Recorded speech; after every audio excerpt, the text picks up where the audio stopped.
All right, folks, how you doing? WrestleTrueResults303.com. Check out the website. Link in the description box. Mind, body, spirit, fitness, putting the healing back in health.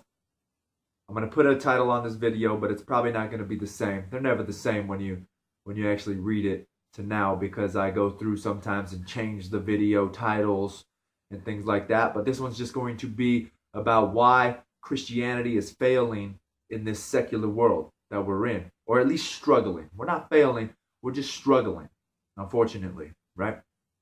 So first off, I have a video on a great place to purchase books, giving a bunch of ideas on where you can purchase books for free, or not for free, but at least for cheap. And here's one of those books I got when I did it, Why You Can't Stay Silent. This is a great book, and it kind of talks about why we are lagging behind in this secular world and letting the secular world take over, and Christianity slowly falling behind, and how can we ourselves bring it back into society. And of course, once again, it's always, taboo to be Christian nowadays. It's the separation between church and state. We don't want any of that. Don't bring your beliefs into politics, whatever the case. First of all, that's the big lie that we're falling victim to. Never mix your politics in your religion. I'm sorry, if those are your beliefs, you mix them, right? That would be the equivalent of saying, don't mix your politics and your gender beliefs or your sexual preferences, right? We don't say that. So first of all, mix your politics and your religion. You got to go with what you believe in. That's how you have to vote. And unfortunately, now we're in this society where, supposedly if you're a Republican, you're more Christian than you are if you're a Democrat. I think we need to kind of squash that, and we just need to be able to get a Christian in office, a Catholic in office, whatever the case may be. Someone that in some way, shape, or form has similar views. Because we're all going to struggle with church teaching. And I think I've said this before on other videos, this is kind of a downfall of the Catholic Church, is a lot of people don't agree with the teaching, so they just want to leave. Instead of, like I have a video on arguing with God. You need to wrestle with these thoughts and these teachings of the church and study it and see where they're coming from, not just say, I don't believe that, I'm out. Because, of course, me being a Catholic, I'm going to say it. I think that the Catholic Church is the true Christian church, but of course, that's me. I'm biased. And since I'm on that topic, I'm going to go with, I think this is another reason why non-denominational churches are so powerful today, are growing fast. And you see churches popping up everywhere. Why? Because there's no real guidance or belief in those churches, in my opinion. It's kind of, hey, come in, let's hang out and talk about the Bible and stuff, and everything's good. But they don't really say, hey, this is what we believe. I think you can walk into some of those churches, and they will seriously, if you actually talked to your pastor, you would find out that he has a totally point of view on beliefs than you do. But once again, it's just not being afraid to talk to anybody about these things and get stories or point of views from every point of view. Because we're only going to learn and grow when we're able to listen to things that we don't understand and try to comprehend them. So first of all, we as Christians need to unite, or us spiritual beings need to, unite with each other. We need unity. That stupid coexist sticker, in a sense, it's kind of right. We need to coexist to a certain extent. And the spiritual beings need to come in and start voting and vote for what's right. And then once again, like I said, we need to not be stuck in our own point of view, and we need to listen to others' point of view. So, like I said, I'll go back to this book real quick. So it's really interesting where they talk about, Abraham Lincoln and freeing the slaves. And in this book, it actually talks about how a Christian woman almost started that movement, or at least helped, the movement evolve to what it was.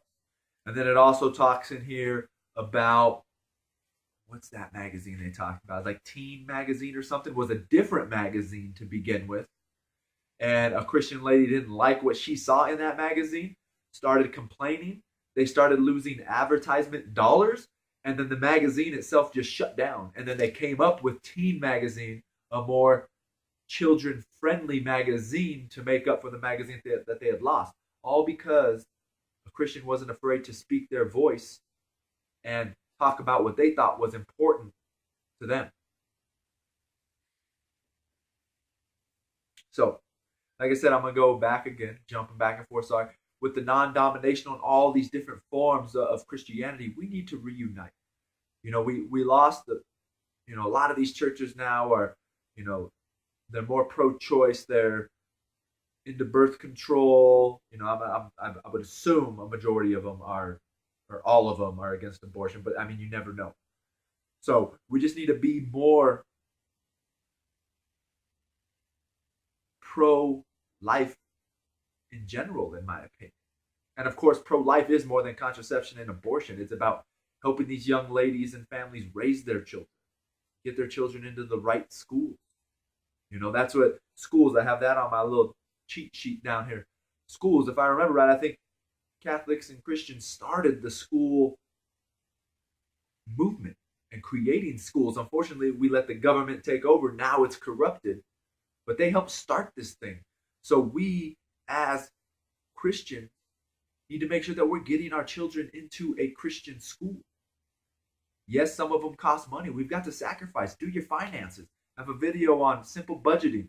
I can tell you right now, if you were to sit down and write down every single dollar you spent, you'd realize that you're wasting definitely more than $2,000, $3,000, $4,000 a year on going out to eat, beauty products, whatever the case may be, supplements, since this is a fitness channel as well, and wasting that money when you could be putting your child into another school.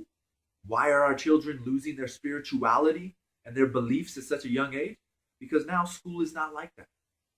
So you need to get your children into these schools, so we don't have to reteach our schools. The unfortunate thing is now when our kids come home from school, it's like, go play outside, go do your homework, leave me alone. I want to watch TV. I had a rough day. That's another reason why our kids are struggling nowadays. The families in general are broken. And then when you come home, we don't want to sit down and talk with our children. We need to be involved in their lives. You know your children better than anyone else if you're actually involved in their lives. If you know your child is struggling with their faith and they're going into college, you need to start pushing them towards a Christian school. You need to be guiding your child. Don't be letting them go to just one of these regular college campuses where a lot of these teachers don't believe in God. They don't care about God. Get it out. It's false. And that's what they're going to be telling your students, which your child. You're going to be telling them these same things. And these children are in, their infancy of knowledge and growing. And they're going to fall victim to what I believe are these lies. Next is we just have to be able to talk about our faith. Don't be afraid to offend someone if you're a Catholic like I am, and talk about why contraception is bad, why abortion is bad. Whatever our beliefs are, we need to at least be able to share our beliefs with people, because there's a big misconception on what Catholics believe. And once we're able to talk to other people about that, we're gonna start making improvements as a Christian community, as a Christian society. I think another thing is this lie of the New World Order and whatever the case may be. Well, I'm sorry, when Jesus came, he said, unfortunately, a household will be divided. Father against son, mother against daughter, mother-in-law against daughter-in-law, right? And why? Because he was bringing in this new covenant, this new way of thought. So the household was going to be divided. But now we're here, and we're still going to be divided as a nation. But I hate to say it, a new world order, was that a one world government, a one world belief, a one world whatever? Isn't that kind of what Christianity is about? Isn't that what Jesus thought? I am the way, I am this. So in other words, the only way things are going to happen is if you do what I'm teaching. That's a one world organized thing, whatever you want to call it. So this lie of this new world order, it's still present. Jesus wants everybody to follow him. He's the Son of God. He's our Savior. So it's going to be a new world order of Christians. That's what it's supposed to be. I think that's self-explanatory. So don't get caught in this lie of there's not a new world order or whatever. It is supposed to be, and it's supposed to be Christianity. Next is I was listening to a Lecrae interview a long time ago, and that's still what this book is about. The same book is we fall into this lie of what we should mix our politics and our religion, or we think that the only way that we can be productive to God's kingdom is by becoming a priest, becoming a pastor, starting your own church. Sometimes that's not what you need to do. We need lawyers that are standing up for what Christians believe, right? We need judges that are standing up for what Christians believe. We need doctors. We need you to be out there doing whatever you do, but doing it for the glory of God. We all have our own talents and treasures that He has given us. So the question is, how are you going to use that to do it? Follow your passion. If your passion is being a lawyer, and unfortunately you're not satisfied with it because you're not feeling closer to God, the question is, are you walking the Christian life as a lawyer? And unfortunately, in today's society, you might not be making as much money as other lawyers because you are a Christian lawyer. But that's your talent. Do it for the glory of God. Right? So we need to realize that it's not about you have to be a priest, you have to be a pastor. And unfortunately, in today's world, why aren't there as many priests? For me being a Catholic, it could be because of TV and all these other things. You know, we let in an Andy Mineo song, I can't remember the song, it's on his new album, Uncomfortable. That's what he says. In his exact word, he says, I feel like God's calling dudes. Unfortunately, they just want to play Call of Duty.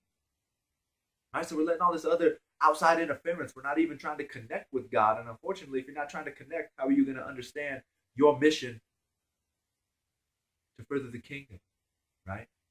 To help others out, to make this world a better place. If all you do is watch TV and football and surf the internet all day, what are you doing? You're not doing anything. We just need to step up in general. Wherever you're at right now, somehow help further the kingdom of God. You know, I have a coworker, him and I drive around.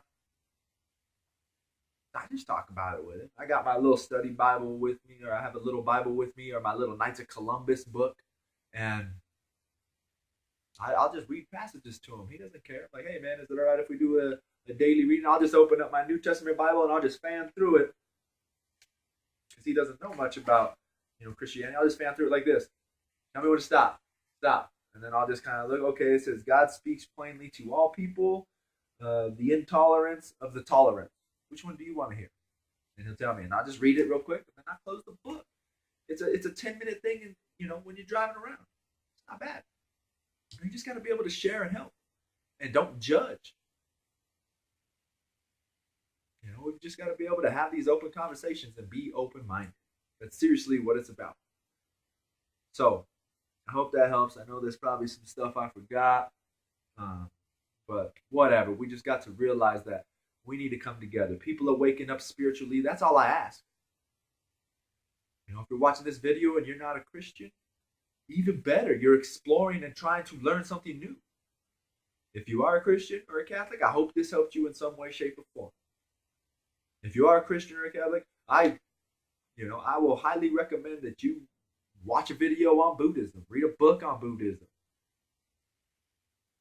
Just to learn. There's great knowledge in those books. I'm not going to tell you to be closed-minded when it comes to these other topics. Read it, learn it. Learn something about it. So next time you meet a Buddhist, you can start talking with him. Oh man, you're Buddhist? Cool, blah, blah, blah, blah, blah. Ah, well, as Christians, we kind of have that same belief. We believe this, but then we also go this direction. We got to be able to conversate with anybody that we come in contact with on a daily basis. You got to be able to add value to any discussion, whether it's politics, Buddhism, science, fitness, nutrition, whatever the case may be, or at least have an open ear. All right, so I hope this helps. I know it was a long one. Once again, like I said, get this book. I got it at the thrift store for $1.50. $1.50. Why you can't stay silent. Why we can't stay silent. And bring some spirituality back to this secular world. So once again, I hope this helps. Subscribe to the channel. Share and like these videos.